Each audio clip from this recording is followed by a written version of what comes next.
Hey guys, it's Masterath, and welcome to a new video. This one's been mostly anticipated by a lot of people who've been asking, essentially, for a little bit of backstory about one of probably the most popular character ever created on this channel. So, after a bit of brainstorming and a lot of research last night, I decided to make up the lore for this character.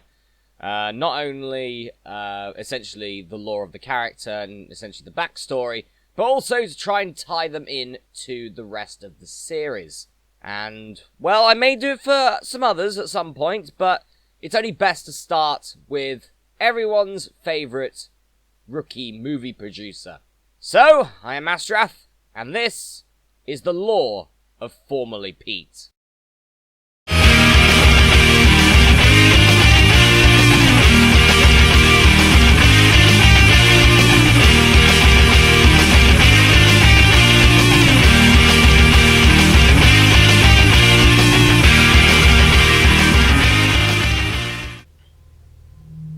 Prologue. While a lot of gladiators started out from the beginning as gladiators, formerly Pete's rise to gladiatorial combat wasn't as clear initially. Born and raised in Gallowstones, Pete's family were all slain in the Crusade of Brandor. This left a mark on Pete at a young age, and he became frightened of confrontation and combat.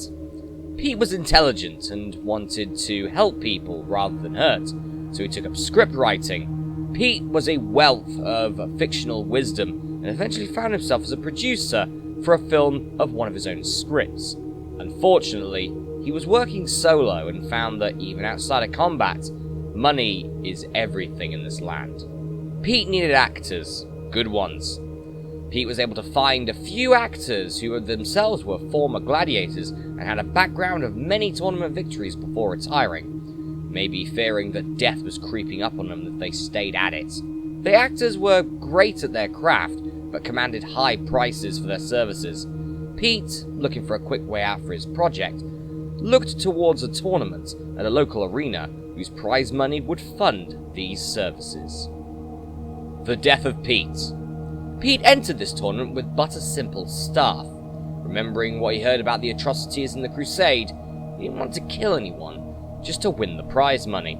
Pete was pitted against an amateur fighter in the first round, a man known as Dennis the Uneased. Unfortunately for Pete, his adversary, while not exceptionally skilled in combat, had the mind and the instincts of a gladiator, while Pete had no training whatsoever, completely ill-prepared for battle. Pete was struck down quickly by his opponent, who finished him off with a single stab to the stomach. Pete's body was lifeless, his blood spilling out onto the ground of his homeland. He finished as his family finished before him, a victim of battle. Pete's body was cast into the sea as he was of no use to put in a plot by the locals, since he never won a fight, and was in essence a useless fighter. His opponent died in the next round against the eventual winner of the tournament. Formerly Pete rises. Necromancers scoured the globe to find any way to resurrect the fallen Emperor Antares. After many years, they discovered an ancient tome that described in vivid detail the ways to raise the dead. Many thought to be failed attempts were made on these spells to raise Antares, including one that would bring a certain someone back to life.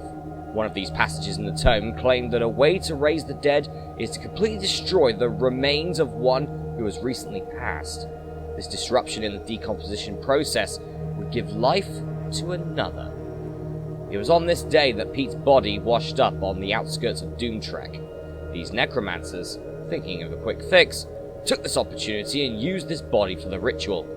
Unfortunately for them, probably due to the possible excitement of bringing back their fallen emperor, they read the chant in the wrong order. The incorrect chant cast a different spell, one that can resurrect one that has recently died in exchange for their soul. Pete was revived.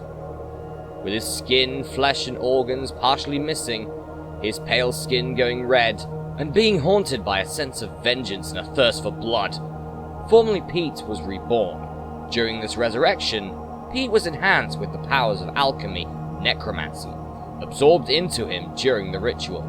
being able to conjure up the elements and disease effortlessly. The first thing on Pete's mind was to get revenge on the man that killed him. After managing to escape the necromancers in Doomtrek, Pete made his way back to Gallowstones. The Bloodlust. While trekking back to Gallowstones, to the very arena that was the scene of his death, Pete noticed a grave in the local cemetery for fallen gladiators, while an unmarked grave was left for him. Right next to it was the grave of the man who ended his life. Enraged that his thirst for vengeance would never be cleared, Pete rushed to the arena and attacked, killing many tournament reps and gladiators. The scuffle ended with the arena ablaze. Pete made his leave as the arena burnt to the ground. The locals banded into mobs and roamed the streets for months, thinking that Pete was still among them. Little to their knowledge, Pete was aware of this outcome and had made haste already. On the run, Pete was able to steal a boat on one of the coasts in Shackleford, and left his home once and for all. Pete landed on an unknown land, far out of the reaches of Gallowstone's clutches. This land was home to the now legendary arena Gladiae Ultratus.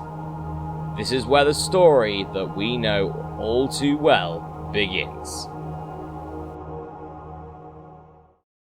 And there we go, folks. What happened in Swords and Sandals 3 and 4 now follows from this. So, I hope you enjoyed this little lore and backstory of Formerly Pete. I'm Masterath, and I'll see you for whatever I'm doing tomorrow. I'll see you then.